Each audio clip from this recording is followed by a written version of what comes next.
Ya, baik, kita lanjutkan. Jadi SVM ya menggunakan konsep margin tadi mencari ya garis terbaik, garis klasifikasi yang terbaik yang memisahkan kedua kelas tersebut dengan cara memaksimalkan margin, memaksimalkan jarak di sini. Jadi semakin besar jaraknya itu semakin bagus. Semakin besar jaraknya, saya ulangi, akan semakin bagus sebuah decision line, sebuah garis yang memisahkan kedua kelas ini, kelas positif dan kelas negatif.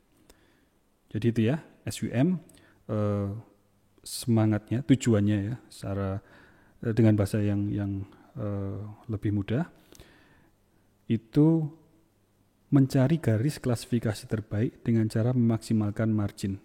Nah, teman-teman tadi sudah tahu margin itu apa. Margin itu adalah jarak antara dua garis.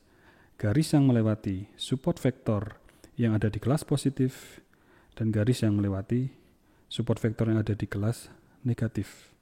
Ya. Jarak keduanya disebut margin. Dan untuk mencari garis klasifikasi yang terbaik, itu kita berusaha memaksimalkan margin. Oke, itu adalah goal dari SVM atau bagaimana SVM mencari garis klasifikasi yang terbaik. Ya. Dengan kata lain, itu bagaimana SVM mengklasifikasikan data. Ya.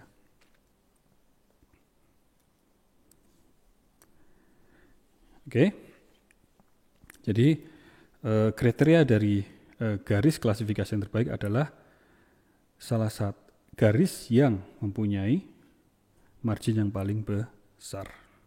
Jadi kalau di linear regresi, garis yang terbaik, garis prediksi yang terbaik ya, itu adalah garis atau model dengan error paling kecil atau jarak ke setiap titik data point yang relatif paling kecil, totalnya ya, total errornya.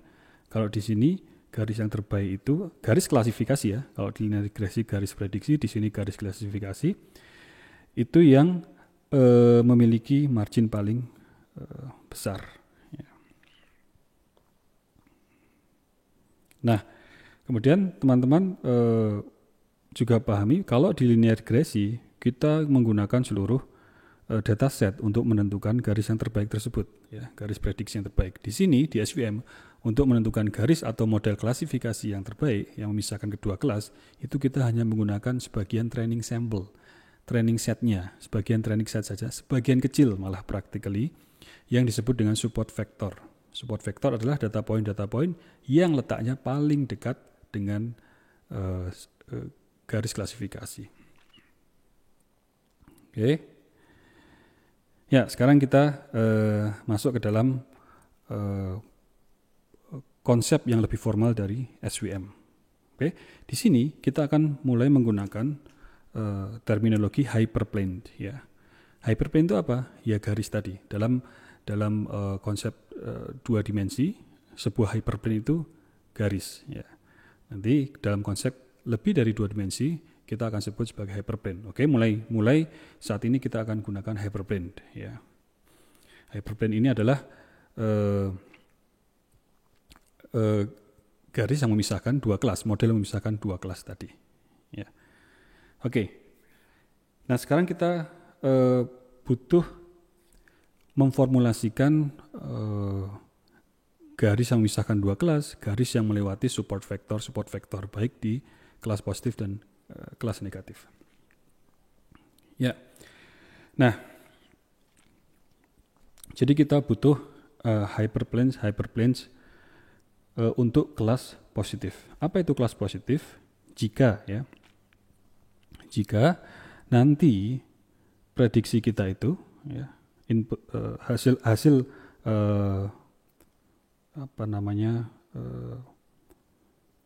prediksi kita itu ini Wx plus B. Jadi ini adalah input kita dan ini adalah parameter kita W dan ini juga parameter ya, dua parameter. Ini kemarin sebelum ini kita sering gunakan theta. Nah, di sini kita gunakan W dan B ya. Dan ini bentuknya linear. Ya. Itu jika lebih besar sama dengan 1, maka dia kelas positif. Ya. Maka ini kita sebut ketika labelnya, ya, label dari data point ke I itu adalah +1. Nah ini kelas positif. Dan ini jika Wx plus B itu lebih kecil dari -1, ya, maka dia kelas negatif. Makanya ketika labelnya adalah -1. Oke, nah kita ingin mendefinisikan hyperplanes untuk kira-kira cerita ini, ya. Kita bagaimana hyperplanes yang bisa merepresentasikan kondisi ini, ya, lebih tepatnya bahasanya adalah kondisi. Oke, kita buat hyperplanes pertama, yaitu Wx plus B sama dengan 1. Itu yang mana? Yang ini. Oke, ini hyperplane 1, H1. Ya, garis yang garis 1 gitu ya. Hyperplanes kedua itu Wx plus B sama dengan -1. Yang mana? Yang ini. Jadi ini adalah hyperplanes yang melintasi support vector di kelas negatif. Kemudian H0 atau garis klasifikasinya itu adalah median yang letaknya di tengah, yaitu Wx plus B sama dengan 0. Ini dia. Oke, ini adalah separating hyperplanes atau hyperplanes yang memisahkan kedua kelas yang kita cari. Namun kita butuh juga untuk mendefinisikan margin, kita butuh hyperplane 1 dan hyperplane 2. Ini. Ya, semua kita lihat ya, hyperplane 1 itu ketika Wx plus B sama dengan 1 di sini. Di sini ketika Wx plus B sama dengan -1, di sini sama dengan 0. Ya, teman-teman lihat, kita punya X, saya ambil ini contohnya ya, kita punya X dan kita mengestimasi nilai W dan B. Inilah parameter dari model ini. Ya. Oke. Nah, kalau D positif ini adalah jarak antara H0 dan H1 dan D negatif adalah jarak antara H0 dan H2 atau jarak di sini saya refresh. D positif ini kita lihat di sini itu adalah jarak terpendek, ya, dari support vector yang tadi ya, atau data point dari kelas positif yang terdekat, ya ini. Ya, itu adalah D+. Jadi jarak terpendek, ya. Ini definisinya adalah jarak terpendek, bukan hanya jarak tapi jarak terpendek dari data point yang ada di kelas positif yang terdekat dengan H0. Ini H0 ya. Ini H0 kan. Ya, jadi ini jaraknya. Ini adalah contoh D positif. Kalau D negatif, jarak terdekat dari H0 ke data point dari kelas negatif yang terdekat atau support vektornya tadi, ini contohnya. Oke. Margin itu adalah D positif plus D negatif. Jadi ini adalah margin. Ya. Jadi margin adalah D positif plus D negatif. Ini. Nah, sekarang kita sudah mendefinisikan ke dalam bentuk yang lebih formal.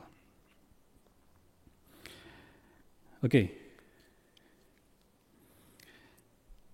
Nah, sekarang kita lihat.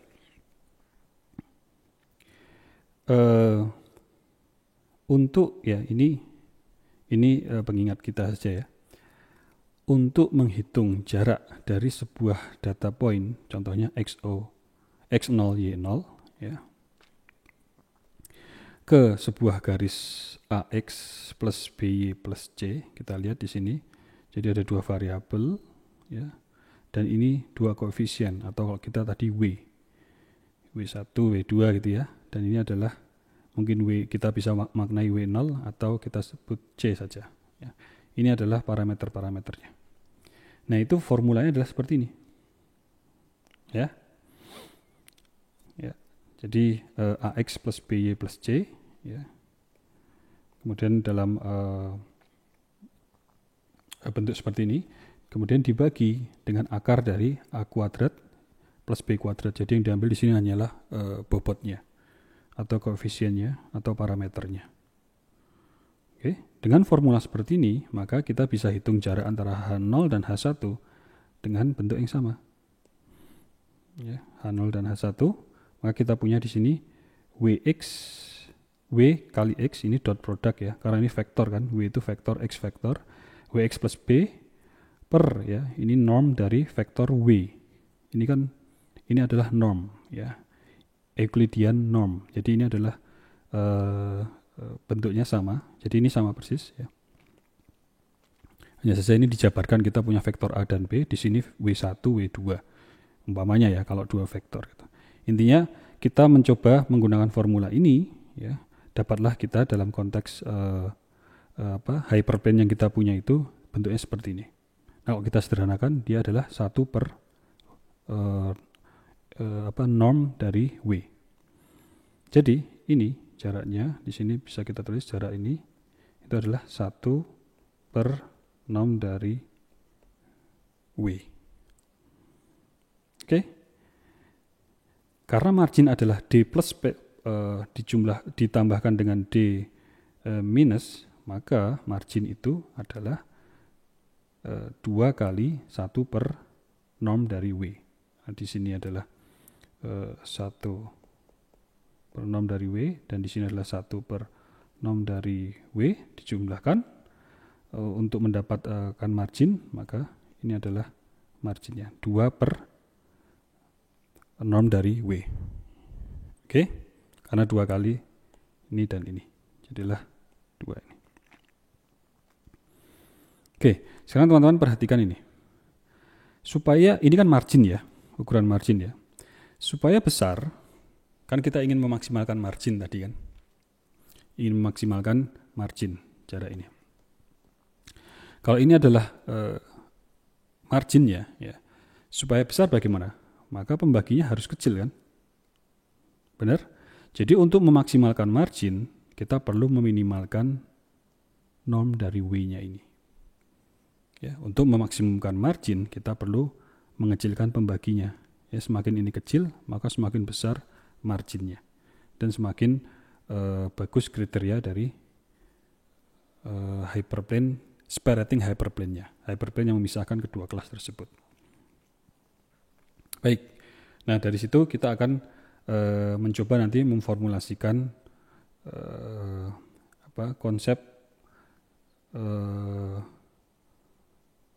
konsep optimasinya. Ya. Oke, nah sekarang kita punya kriteria 2 kelas tadi, ya. Wx plus B lebih besar sama dengan plus 1, lebih besar dari 1 ya. Itu untuk kelas yang positif, dan lebih kecil sama dari minus 1 untuk kelas yang negatif.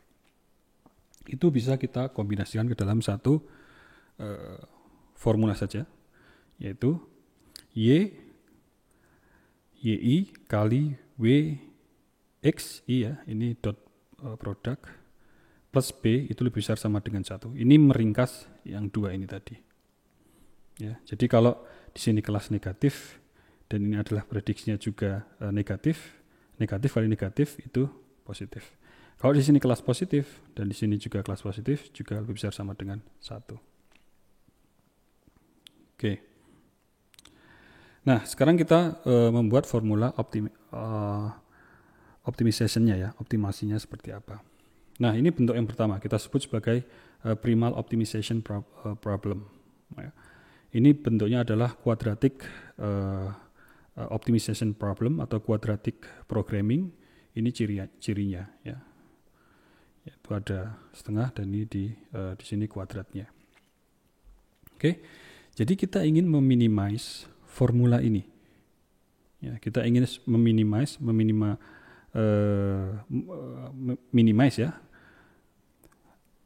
dari formula ini, setengah dari norm W kuadrat. Kemudian apa yang kita cari? Kita ingin mencari W yang meminimize formula ini. Jadi mencari nilai W ya, parameternya bisa banyak kemungkinan kan, tapi mencari nilai W yang membuat ini sekecil mungkin.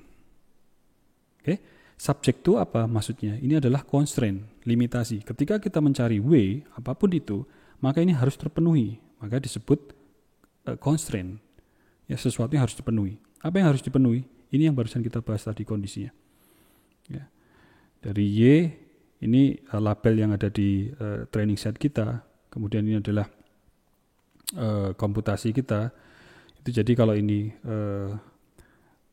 harus terpenuhi. Jadi kalau ini kelas positif, ini juga hasilnya kelas positif, maka ini lebih besar sama dengan 1. Negatif, kelas negatif, ini lebih besar sama dengan 1 juga. Jadi ini sesuatu yang harus kita penuhi.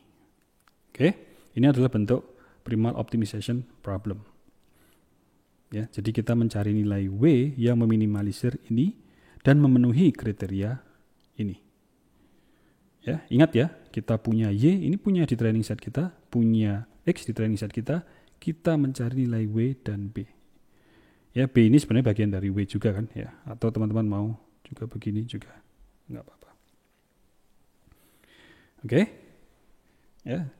Intinya ya, ini bilang apapun W yang kita cari, yang kita letakkan di sini, itu harus minimize ini. Apapun, atau gini, saya ulangi ya. Apapun W yang kita cari, pertama harus memenuhi kriteria ini dan meminimize ini. Mengecilkan nilai ini, setengah kali norm dari W kuadrat. Oke. Nah, dengan melakukan ini, kita maximize marginnya. Jadi ini upaya untuk maximize margin. Ingat tadi margin tadi seperti apa ya? Ini upaya untuk memaksimalkan margin. Ini meminimalkan dengan cara meminimalkan fungsi ini dan memenuhi kriteria ini. Oke. Nah, kemudian ya, kita bisa menyelesaikan permasalahan tadi ya, itu dengan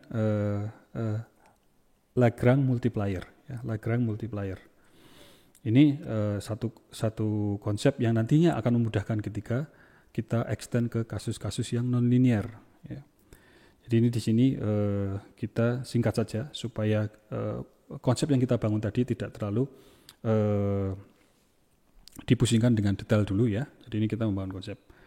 Jadi ini kita menggunakan Lagrange multiplier untuk extend ke dual problem. Ya, tadi primal problem untuk optimization-nya, sekarang ke dual problem. Nah, step-nya adalah kita menggunakan Lagrange multiplier tadi, kita masukkan alpha, atau nanti ada juga yang menggunakan A.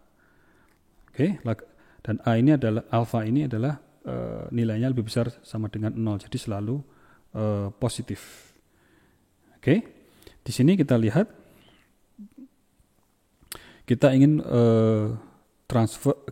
mengubah primal problem tadi menjadi dual problem. Ya. Jadi bagaimana setelah kita mendapat bentuk Lagrange-nya ya, Lagrangian problemnya, Lagrangian formnya ini ya, dengan memasukkan alpha tadi,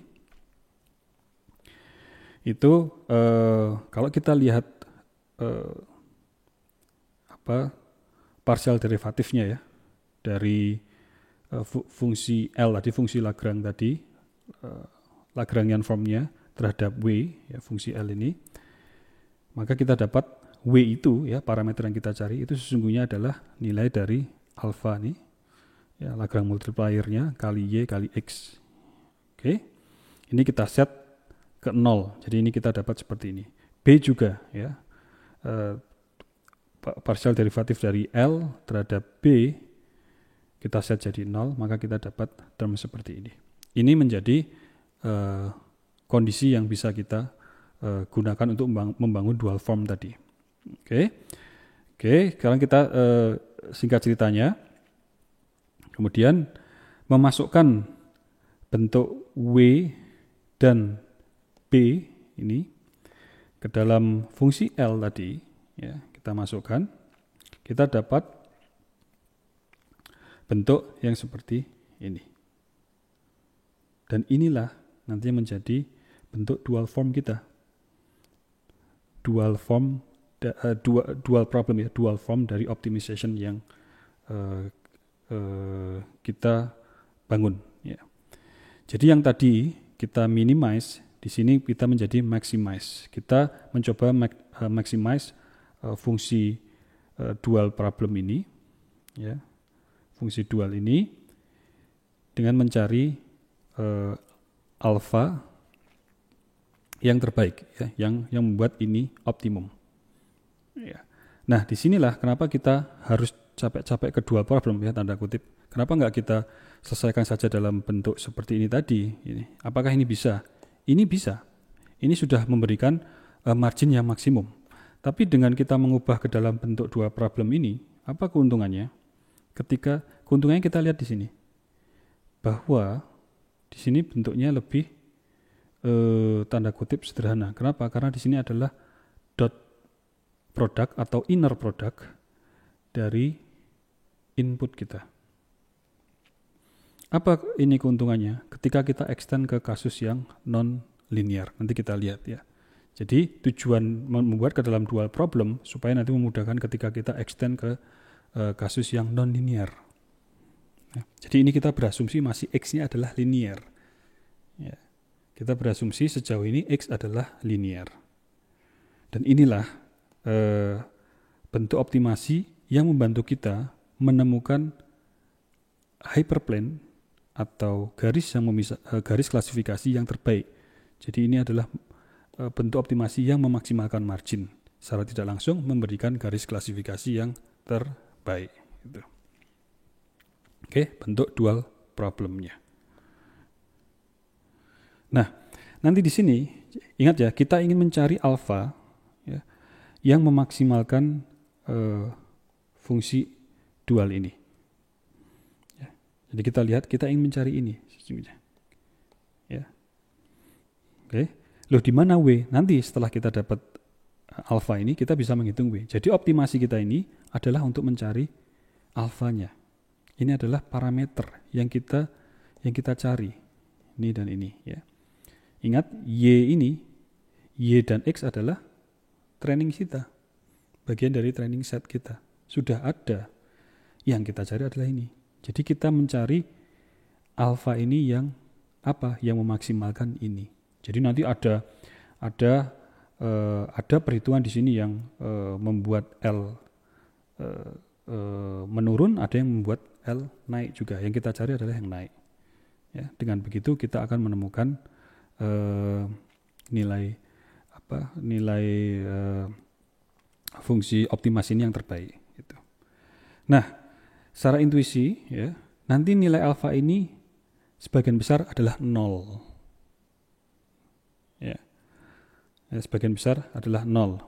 Walaupun ini constraint-nya adalah alfa itu harus dikasih nilai ya minimal 0 atau di atasnya, ya, tidak boleh negatif. Tapi sebagian kecil nanti itu akan non-zero. Nah, sebagian kecil tersebutlah yang akan terasosiasi dengan support vector.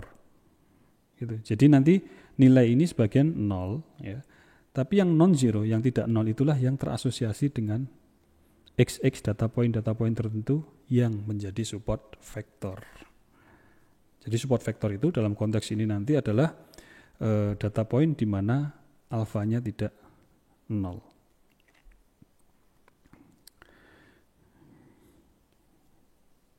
Oke. Nah, nanti setelah kita melakukan optimasi ini di persamaan ini, di optimization problem ini, ya, di formula ini, ya, kita akan mendapatkan alfa yang deret alfa yang sudah optimize, yang sudah optimum. Kemudian kita mencari nilai W dengan ini tadi. Ini didapatkan dari turunan tadi, derivatif tadi. Kita masukkan di sini, ya, alfa I dikalikan dengan Y ke I dan X ke I. Ini adalah training set kita. Ya, dengan ini kita dapat W yang merepresentasikan margin yang paling maksimum. Gitu, ya. Dengan ini kita mendapatkan W, parameter yang kita cari yang memaksimumkan margin. Nah, sekarang setelah kita ketemu W, berarti kita sudah melakukan training. Training dataset tersebut dengan model SVM. Ini W yang kita cari yang tadi, kita dapatkan berdasarkan alpha. Nah,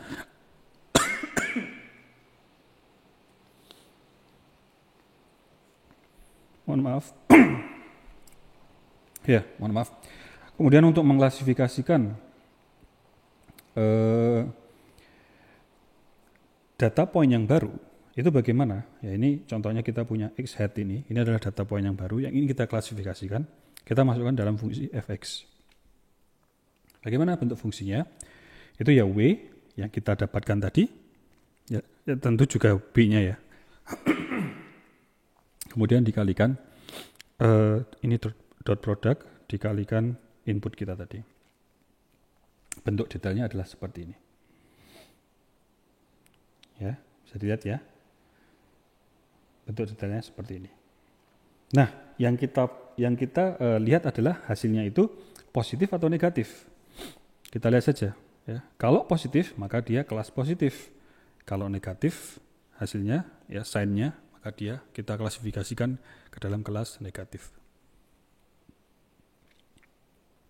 Oke, jadi itu bagaimana SVM mencari model. Ya, mencari model itu mencari model klasifikasi yang terbaik, ya.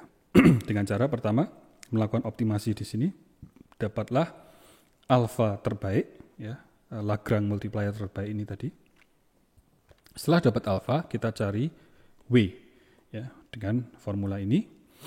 Setelah dapat W, yaitu parameter yang membantu kita untuk parameter yang merepresentasikan margin yang sudah maximize, yang sudah paling besar. Kemudian kita melakukan klasifikasi dengan seperti ini. Ya, tinggal masukkan B, kemudian inputnya, datanya seperti apa. Kita lihat sign-nya. Kalau positif dia berarti kelas positif, kalau negatif kelas negatif. Gitu.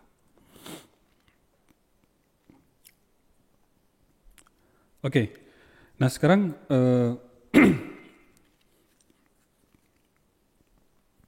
kita akan membahas inner product tadi, karena ini akan membantu kita untuk extend ke kasus non-linear.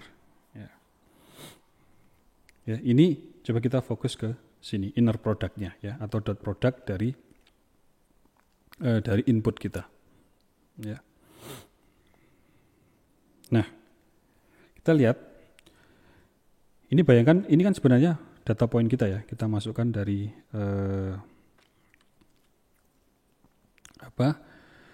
ya ini seluruh data point kita. Ini I dan J itu dari 1 sampai M, ya. Kenapa ini I, kenapa J? Ya untuk mengindikasikan data point yang berbeda. Ya. Jika data point XI dan XJ itu berbeda, dissimilar, ya, secara fiturnya ya, secara atributnya gitu, maka dot productnya itu 0. Dot product ya. Dot product itu seperti perkalian matriks itu, tapi ini vektor ya. Nah, kalau ini 0, maka dia tidak punya kontribusi terhadap LD, karena ini juga akan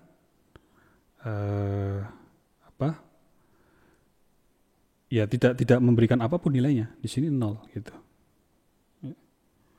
Jadi ini nanti nilai ini hanya akan menjadi ya nilai alfa yang diinisiasi gitu. Jadi ini tidak ada nilainya di sini, ya kan? Karena ini 0. Di sini juga ini menjadi 0. Sini bagian ini akan menjadi 0. Jadi ketika dua data point di sini itu dissimilar, ya, tidak sama, maka dia tidak ada kontribusi terhadap ini. Kenapa kita berpikir kontribusi atau tidak? Loh, ketika kita mengoptimasi ini, kita ingin memaksimalkan fungsi LD ini.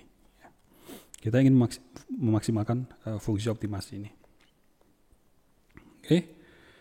Kemudian ketika XI dan XJ itu Oh ini maaf ya, notasinya saya kurang tepat.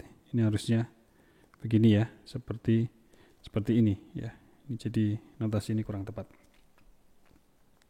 Ketika XI dan XJ itu sama ya, mirip ya, maka dot produknya itu 1. Jadi hasil perkalian dotnya ini itu adalah 1. Nah, di sini kita melihat ada 2 kemungkinan. Apa? XI dan XJ ini ya, itu sama-sama memprediksi kelas yang sama. Ya. Sama-sama memprediksi kelas yang sama. Umpamanya dia sama-sama memprediksi kelas positif atau sama-sama memprediksi kelas negatif. Kalau iya, maka bagian ini ya itu akan positif.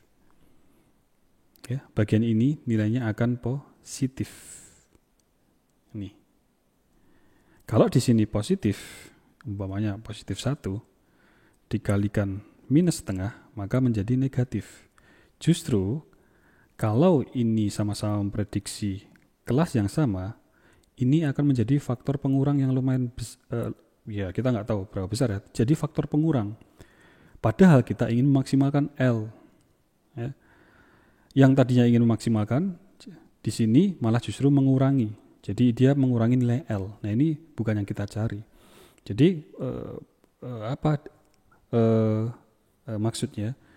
Jadi ketika XI dan XJ itu similar, ada 2 kemungkinan. Yang pertama adalah kalau kedua data point tersebut sama-sama memprediksi kelas yang sama, ya, mungkin positif atau negatif, justru itu bukan yang kita cari. Ya. Jadi itu ya. Kalau XI dan XJ ini memprediksi kelas yang berbeda, ya kita lihat ini menjadi negatif di sini. Ya, ini dot produknya menjadi negatif, ya, ini menjadi jadi negatif, dikalikan ini menjadi positif. Minus ketemu minus menjadi positif. Nah, di sini menjadi tambah sesuatu. Yang artinya ini menjadi bertambah besar. Kita maximize L-nya gitu. Inilah yang kita cari. Oke. Ya, jadi ada pertama 2 kemungkinan besar dulu. Yang pertama adalah XI dan XJ itu tidak mirip, ya, berbeda. Nah itu bukan yang kita cari karena dia tidak ada kontribusi ke L. Ingat kita ingin memaksimalkan L. Kalau XI dan XJ itu mirip, itu dot produknya 1 ya. Kalau keduanya memprediksi kelas yang sama, ya, positif atau negatif, itu justru membuat ini turun. Tapi yang ingin kita cari adalah yang memprediksi kelas yang berbeda. Ya. Satu memprediksi kelas positif, satu memprediksi kelas negatif. Ini membuat ini menjadi negatif. Ketemu negatif di sini, minus setengah dikalikan negatif di sini, jadi positif. Itu kontribusinya membantu untuk memaksimalkan L. Itulah yang kita cari. Ya. Oke, ini ilustrasinya tadi. Kalau ini ilustrasi yang yang pertama. Ya. X1 dan X2 itu, ya, XI XJ, ya, itu 2 data point yang sangat berbeda. 2 data point yang sangat berbeda. Tidak ada kontribusi terhadap L, ya, kita lihat di sini. Kemungkinan yang kedua, ya, itu ketika XI dan XJ itu similar seperti ini. Pertama, ya. Dia similar. Tapi ini memprediksi kelas yang sama. Ini memprediksi kelas di sini umpamanya. Ya, XI dan XJ ada di kelas positif. Nah, ini redundan ya. Ini tidak terlalu membantu kita untuk mencari hyperplane yang memisahkan 2 kelas ini. Tapi kalau kita punya XI dan XJ yang serupa juga, ya, serupa itu kan kita lihat kalau vektor kan bisa seperti ini bentuknya. Ini 2 vektor yang serupa nih. Ya, kalau ini kan beda, ke arah sana 1, ke arah sini 1. Maka 2 vektor yang berbeda. Ini visualisasi dari plot ya, visualisasi dari vektor. Ini masih sama serupa juga, tapi mereka memprediksi 2 kelas yang berbeda. Nah inilah yang kita cari, inilah support vektornya, ya, yang memaksimalkan margin tadi, yang memaksimalkan margin ini tadi. Perhitungan memaksimalkan L artinya membantu kita menemukan margin yang terbaik tadi. Itu ya. Ini kalau kita lihat lebih jauh lagi apa yang terjadi di perhitungan ini tadi. Ya. Dan apa yang kita cari sebenarnya? Yang kita cari adalah XI dan XJ yang similar, ya, yang mirip, tapi memprediksi dua kelas yang berbeda. Gitu. Oke, ya. Kita akan lanjutkan di video berikutnya untuk membahas ketika kasusnya tidak linearly separable.